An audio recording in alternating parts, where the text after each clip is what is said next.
morning.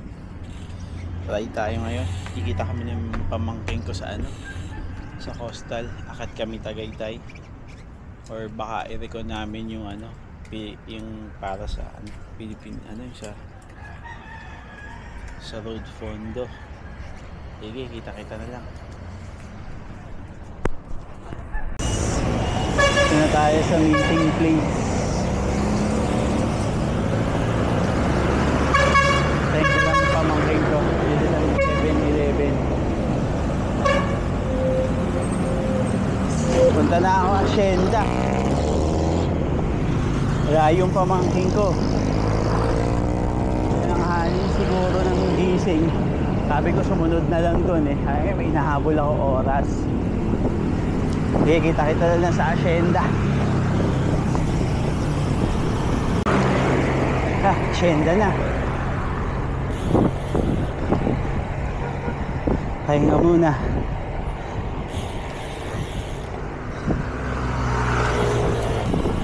Wala na tayo ng Recon.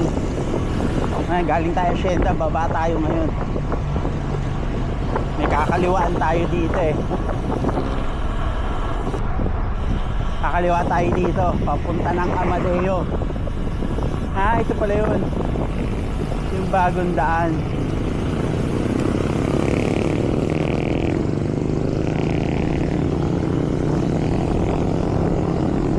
Ganda pala dito.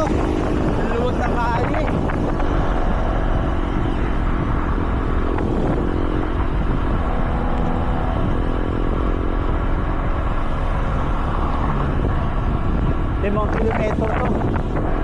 Limang kilometro bago kumaliwa.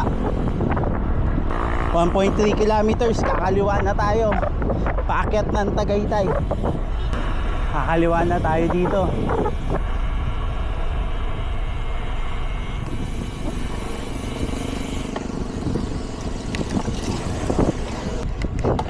Ngayon puro ahon na to.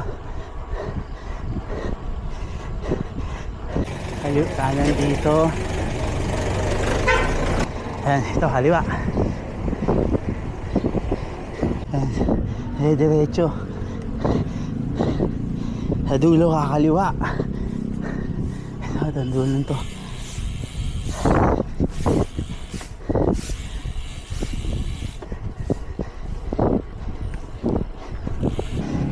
Kanan.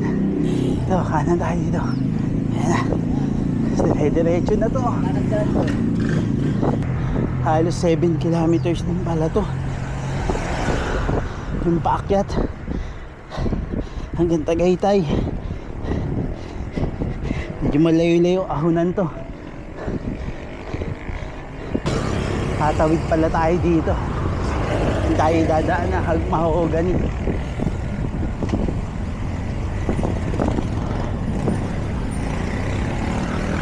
Madadaanan yung skate park.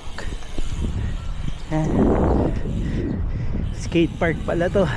Nadaanan. Ayan. Ayan, pakanan na tayo.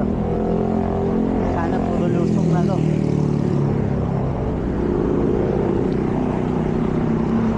Ay, lusong naman. Tapos na tayo ng kalbaryo ng ahon. Lusong naman. Dito medyo ingat lang tayo dito pagdating sa part na to. Ginagawang flyover. Malubak. Sobra. Dahan-dahan. Dito sa gitna ang medyo hindi masyado. Pero malubak siya. Alfonso pala tayo kakanan. Hindi Mendez, sorry. Nakakanan na tayo ng Alfonso. Mahaba-haba rin to. Kaya yun, ay bumawi sa lusong kung medyo mahina kayo sa ahon. Idadaan ang palengke pala dito. Palengke, ewan ko anong palengke yun, ma-traffic. 300 kilometers kakanan tayo. Ayan dito, papuntang Indang. Kanan. Lusong pa rin to. May 12% dun. Pag kanan.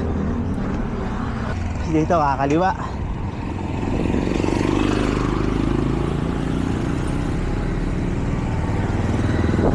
Lusong ulit. Yan, kakaliwa tayo dito. Yan, may signage pa Manila. Kaliwa. Santang 13.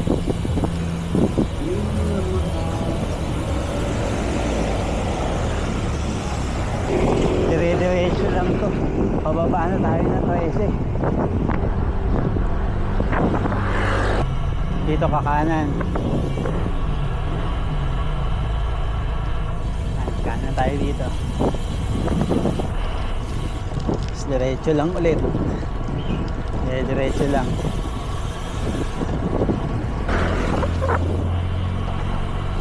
Butik. Ahon.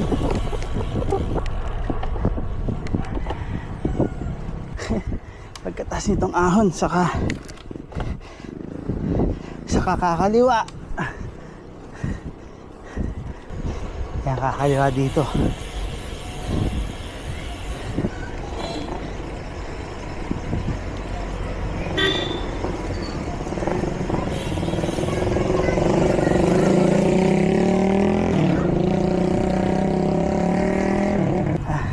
Palampas na ako sa zigzag. May isa lang ahon na matindi, pero ano, halos lusong lahat. Medyo makitid yung daanan eh, no? Traffic pa.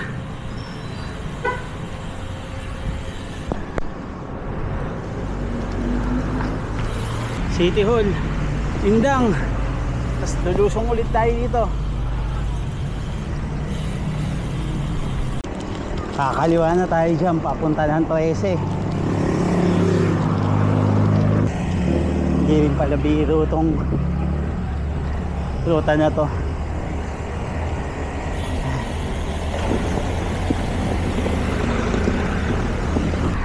Pwede na tayo.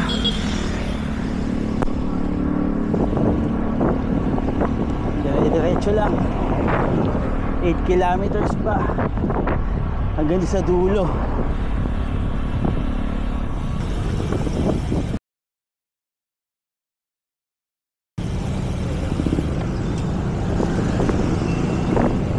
Lumampas ako. Ayan, dito kaliwa. Ayan, dapat dito kakanan. Dumiretso ako, lumampas ako. Ayan. Ito tayo.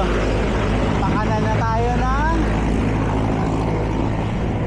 ano to, Barangay Conchu. Kanan, Barangay Conchu.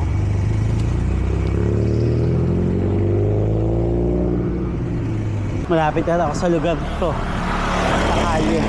Ayan, Kalye Pogi. Ayan. Conchu pa rin, mahaba-haba pa. Ha.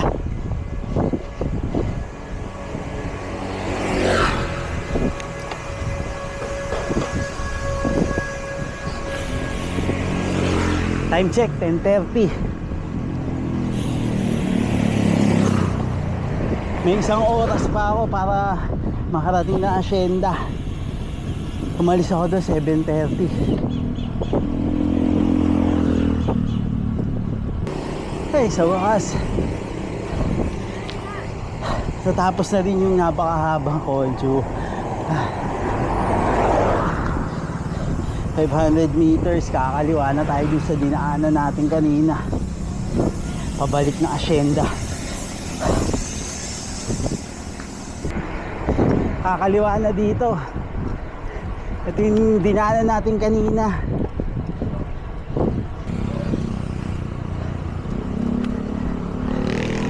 Kaliwa na.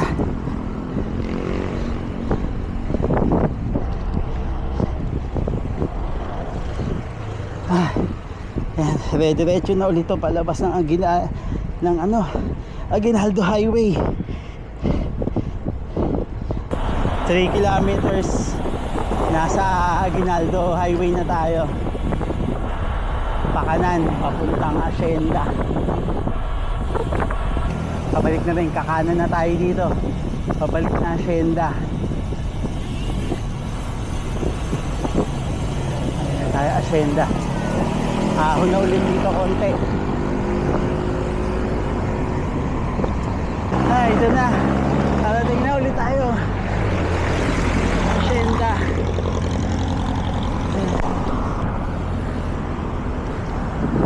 Dito ang finish line niya. Ayan, I think dito ang start eh.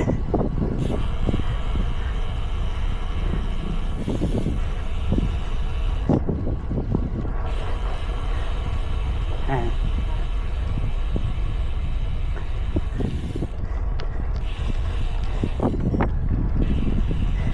Ayan. Dito ang start eh. Okay. Natapos ko rin. Natapos din. Dito pa lang start sa finish niya. Ayan. Ayan na nag-clock sa akin. Ayan. Okay. Tapos na. Pauwi na tayo. Pagkatapos ng isang mahabang nakakapagod na ruta. Ayan tayo. At medyo umulan-ulan. Abutan pa tayo ng malakas na ulan eh. Dilim mo.